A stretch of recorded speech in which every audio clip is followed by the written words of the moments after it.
Welcome back to the Be the CEO of Your Life and Business podcast.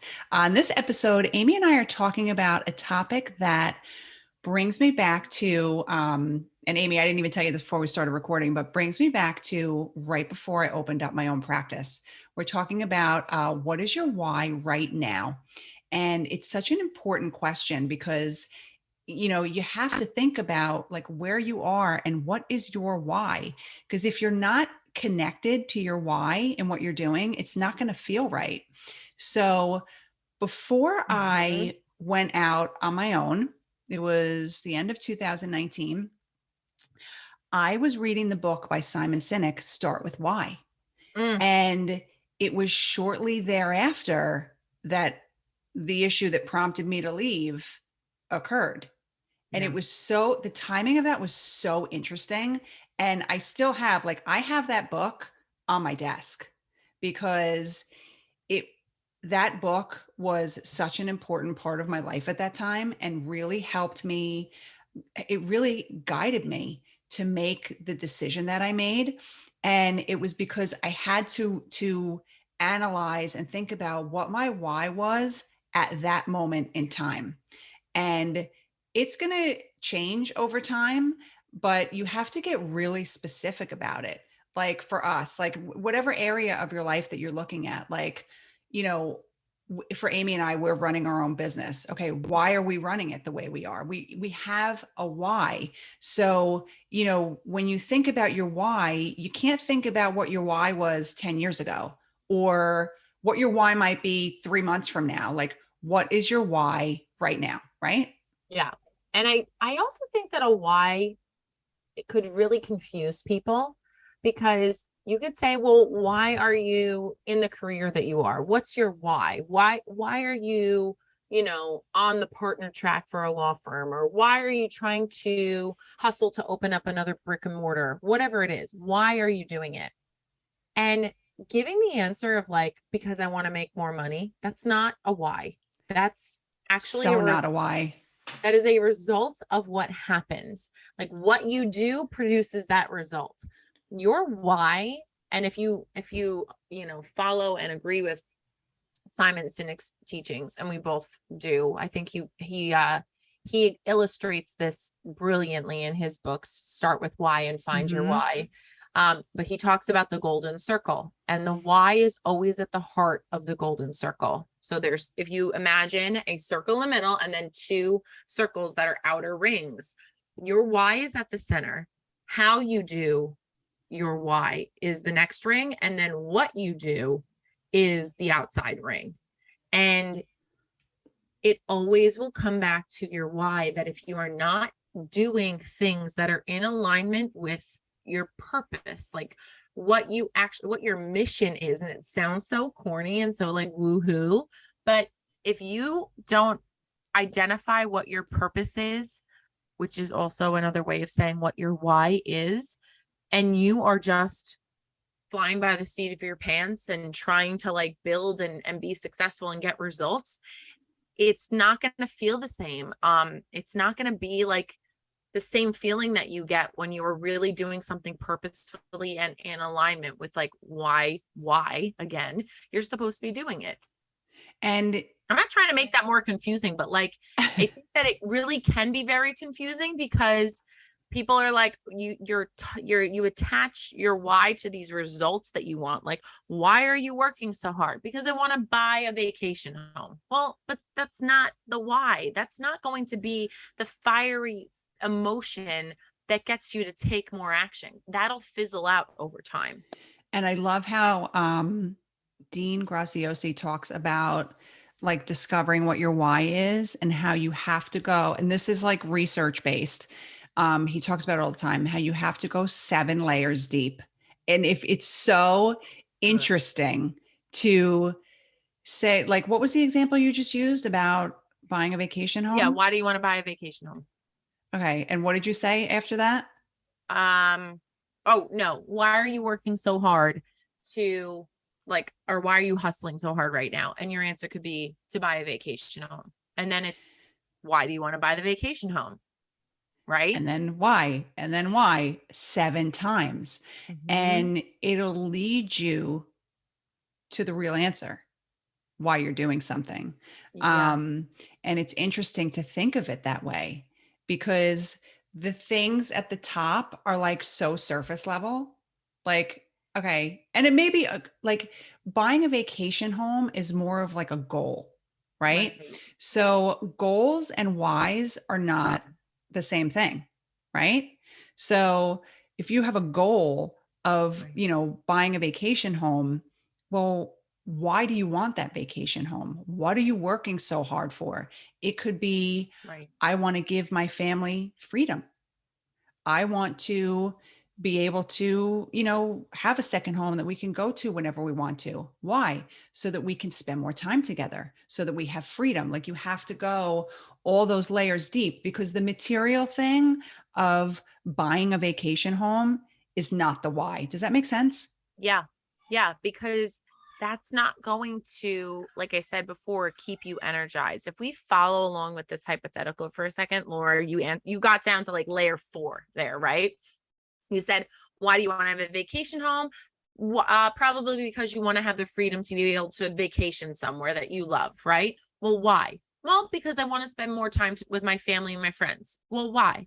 Well, because when I was younger, we only had one vacation and it was every couple of years and my parents couldn't afford it. And so, but that was some of the best memories either. Well, for me. Well, why were those the best memories for you? Well, because XYZ. And you really start to get to the root of the emotional impetus behind that really lofty, superficial vacation home goal or income goal or whatever it is that you want. Like you want to be your own boss. Why? Well, because I didn't feel like I was appreciated and supported in my last position. Why? Well, and you start answering that question and you start going down the line, and it reveals so much more about you and more about what's actually going to carry you through those hard days. And you'll start to remember it's not about the vacation home and putting my feet in the sand. It's about laughing and making memories with my family, because that's what like brightened up my days in my childhood. Those are two totally different feelings, right? Totally different. Totally different. Totally. And it's interesting because when you start to do like goal setting, like how many years have we been using the Start Today journal A method? thousand. Like a thousand years. 1,000 years. So in that journal, we've talked about it many times. If you want to see what it is, Rachel Hollis's podcast, episode 72. I know it by heart. Yes. Talks about it. You just need a pen and a piece of paper. You don't need to buy the journal. But the theory behind it is, or the process is, you write down every morning 5 things that you're grateful for. So that's first. And then you write down 10 goals and you write them in the present tense, as if you've already achieved them.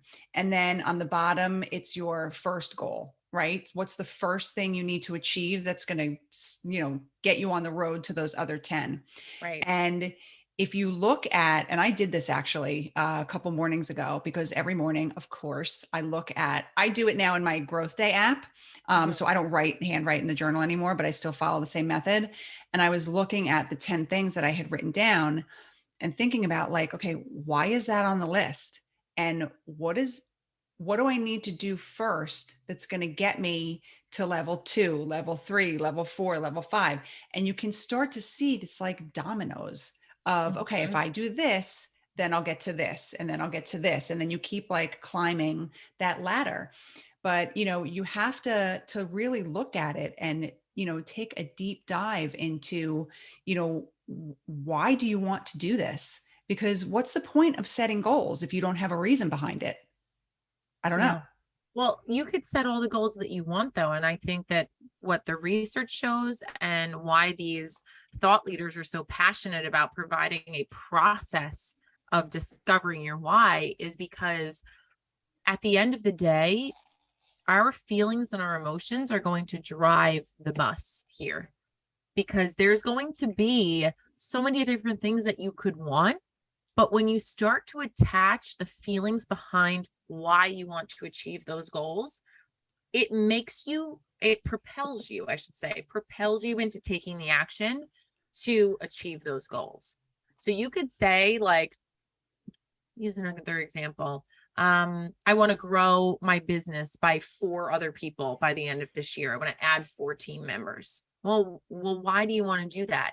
Well, because I need the flexibility and the freedom of my time.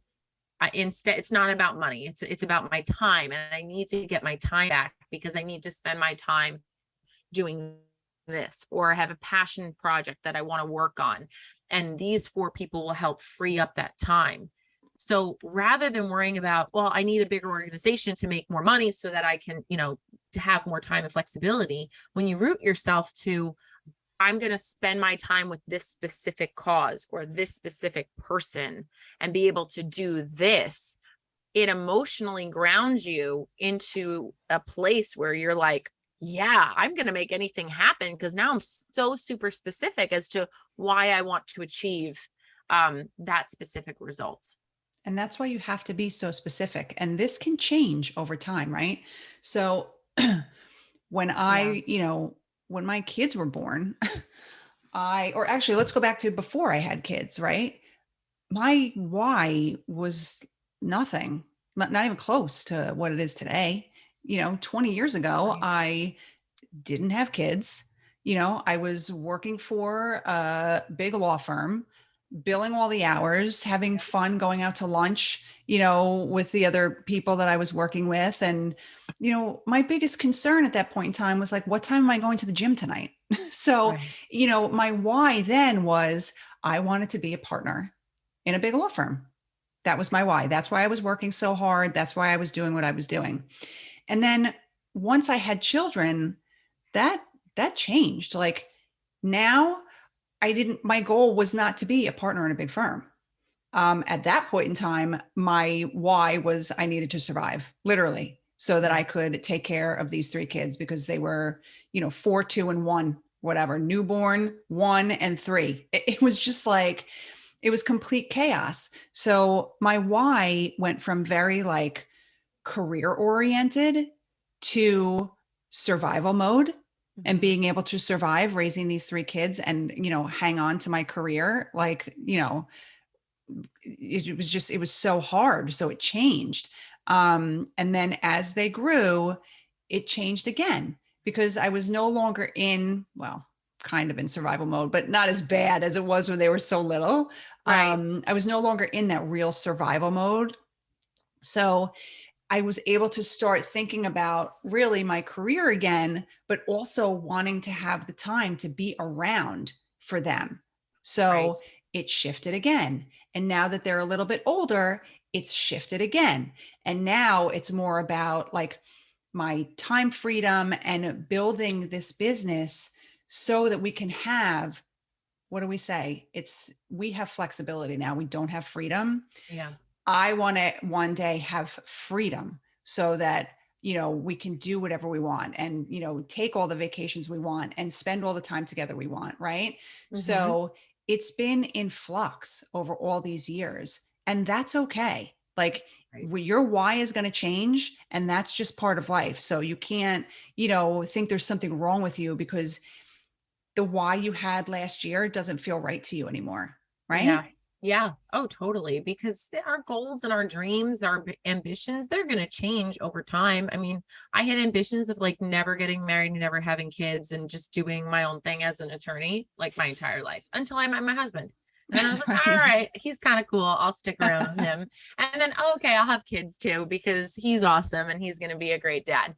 I didn't have those ambitions. You could ask any one of my family members and they will tell you the same I thing. did not know that about you. Yeah, I actually was going to throw myself an eternally single party because I really just didn't have an interest in getting married and I didn't have an interest in having What? kids. Yeah, I really didn't because I loved my career and I wanted to be able to do all of the things and I wanted to like really flourish in where I wanted to go and I just didn't want to be tied down. And then in the midst of my my law school career, is when I met my husband, well, my soon to be husband, of course. And then that completely changed. It like flipped on a dime for me. It just was, yeah.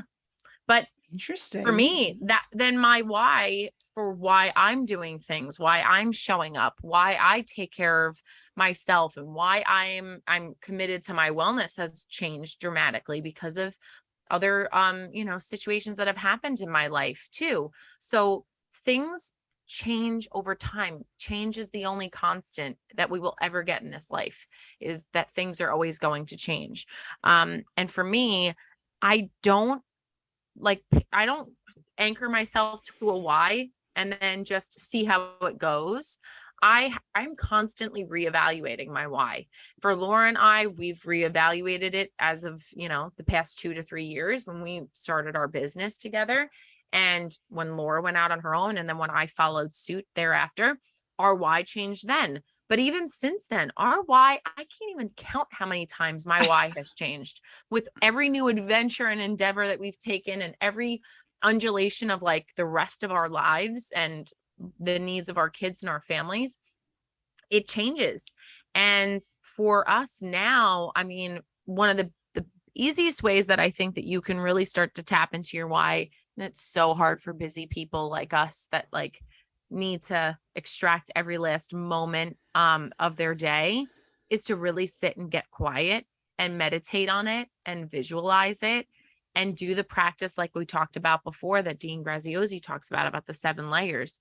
You have got to get quiet and start listening to yourself and like really believing the things that you're hearing when you sit still and quiet. And it's amazing what you will hear and what will bubble up to the surface. Some of it's going to be really scary.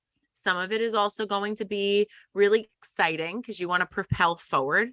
But one of the tips that I would share is that you need to figure out what question you want to ask yourself when you start that 7 layers question schematic, and really sit and see what bubbles up and like just follow it and see what happens. It doesn't have to be perfect. You don't have to like say Monday, August 1st is the day that I'm going to get my answer. Here it comes. Right. Like it could You're not a robot. no, it could take a lot of time and it could take a lot of contemplation.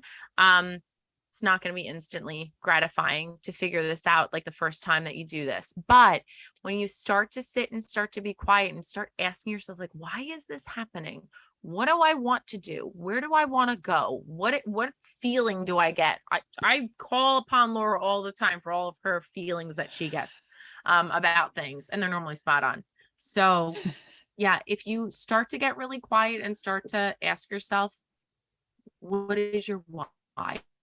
Why are you doing this? Why are you working so hard? What are you working towards? And visualize the life that the trajectory that you're heading on, and see if that's in alignment with like the person that you want to be in the next 5 months, 5 years, whatever it is.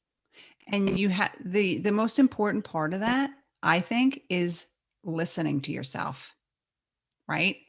How Mhm. many times in the past have you like had an intuition or had like a feeling about something and you didn't follow it and you ended up being Oh right, yeah. right? Yeah. So Hmm. when you, like Amy said, like if you sit, get quiet with yourself and listen, like for meditation and getting quiet with yourself isn't about like stopping all your thoughts. It's not about like literally being quiet. No. Like your thoughts are never going to stop. So sit and listen to what Mm-mm. is coming up for you. What is coming up for you? What, like, think about one of your goals. Like, just pick one and then go Right. 7 layers deep on that. Like, you don't have to have like the 10 goals that we write down every day. Like, you have to do something that is going to work for you. So, if that seems overwhelming for you, pick one. You want to have a beach house one day? Start with that. Okay, I have a beach house wherever you want to have it. Okay, why? And then do the 7 questions. And you know what? That might lead you to other things, to other thoughts, to other goals, to ultimately determine what your why is for whatever it is that you want to achieve. If you're a business owner like we are, if you have goals for your business, go 7 layers deep and figure that out. But just pick one thing. You don't have to like overwhelm yourself, right? Because it can be Right. overwhelming. Because what do they say? If you dilute your focus, you dilute your results, Laura. Amy's So favorite quote lately. my favorite quote this week. No, but I what I really love about that too is going 7 layers deep seeing what bubbles up, and realizing too that like as you go along on this life path, part of the reason that your why is going to change is because things are going to get sent to you that you don't realize you needed in the first place. Like they're not on your quote unquote life plan, right? And if you would have told Laura and I 5 years ago that she and I were going to be partners in our law firm together, and the way that it went down and the reason why, oh, and it would be during a global pandemic, we would have literally laughed in your face and been like, no, Yeah. that's not happening, because we Nope. weren't there. But Right. but yet we weren't there yet.